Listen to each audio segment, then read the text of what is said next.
I'm Dave Daly with MobileDeviceTV.com. We're here today at Central High School. It's Career Day, and we're interviewing faculty about their experience with Willamette Promise. This is Rachel Duncan. Thanks for talking with us, Rachel. Hi. And teaching these kids through the Willamette Promise program, what's that been like for you?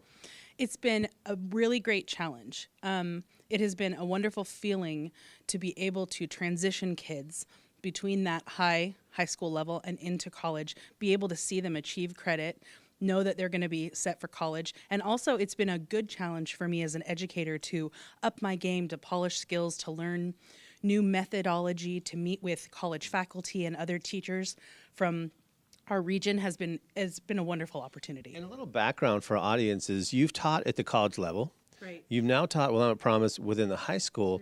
What would you recommend to those first high school educators who are thinking in their career as an educator? How does this help them be the best they can be for their future?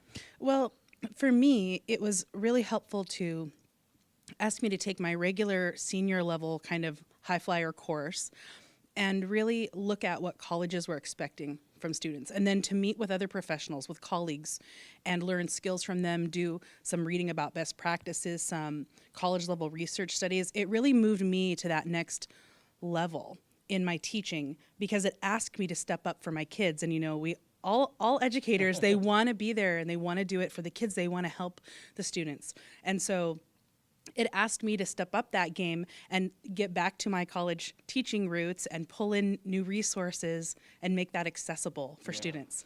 And it seems like everything's going towards outcome of students.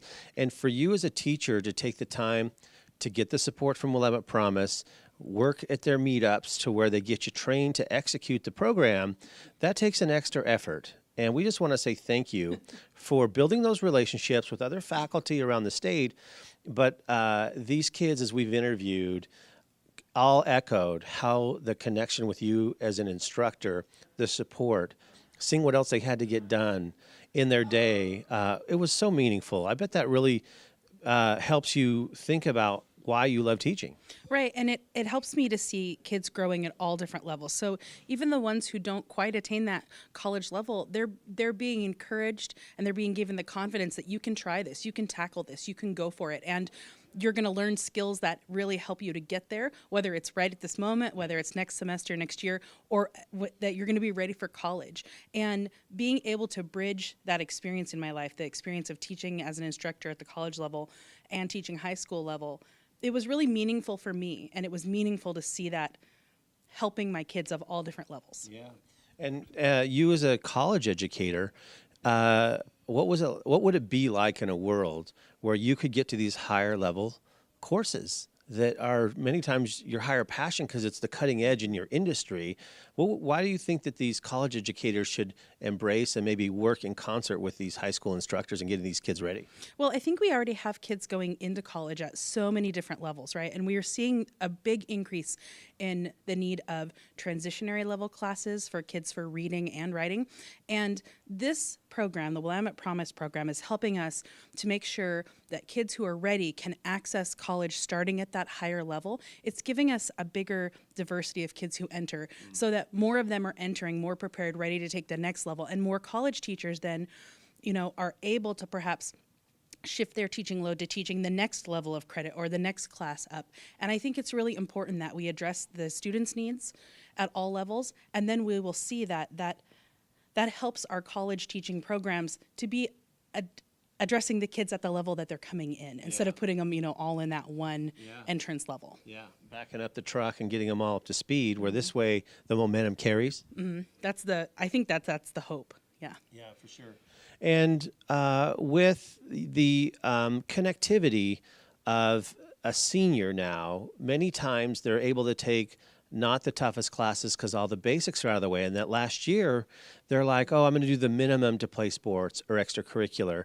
Have you seen that this kind of reinvigorated a student later in their high school career to like bunker down and really apply themselves? Yeah, it gives an option for kids. I call it getting a rusty brain when you take that too long of time off, and things just sit stagnant. And it gives us a chance to talk to them the year before and to encourage them. And there's a whole portion of our student population who will take that advice and that encouragement, and they will choose to take the harder class, the college transitionary, because they want to make sure they're ready. They don't want to have a whole year off of critical reading, critical thinking. They really want to make sure that they transition well. And they're thinking about scholarships and resumes and all of that for the first time. So it's a perfect time in their life to say, we want to challenge you to not take the easy path. We want you to step up and continue to step up each year. Yeah.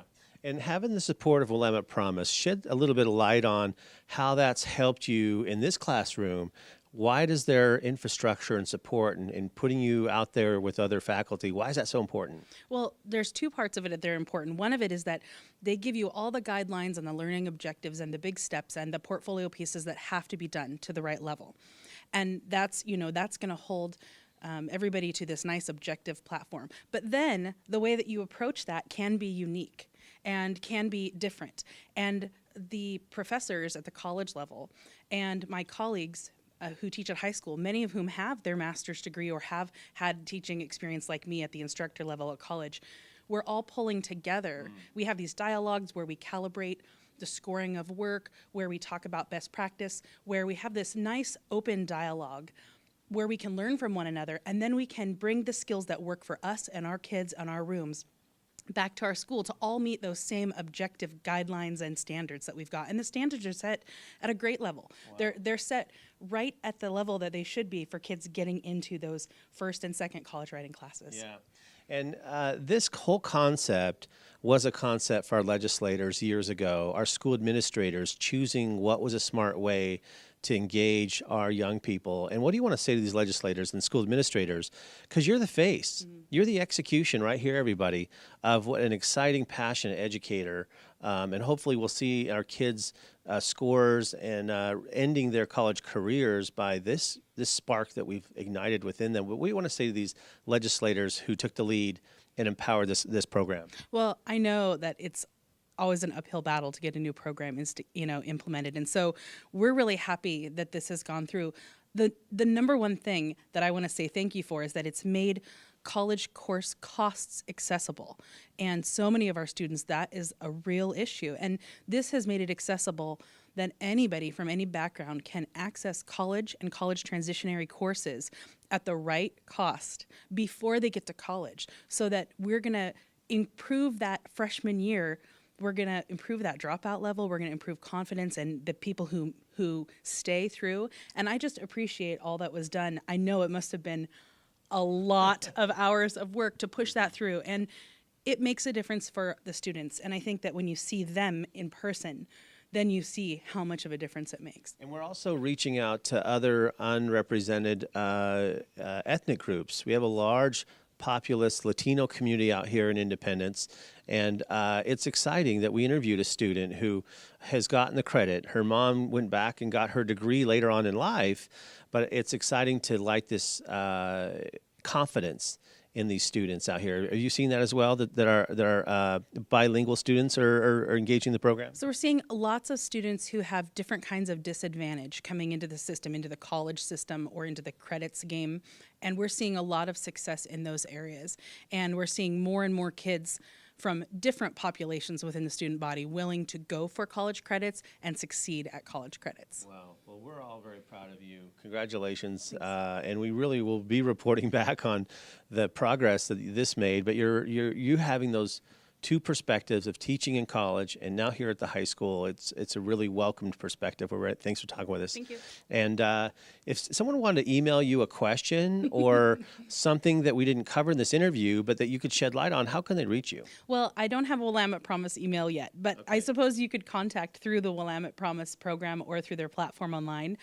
We have a really great setup with our lead teachers and our lead people on there. And then we have a really nice network of a way of getting a hold of each other. All right, love it. Thank you so much, Rachel. And for more great stories about what students are doing here in Oregon, visit WillamettePromise.org. Thank you.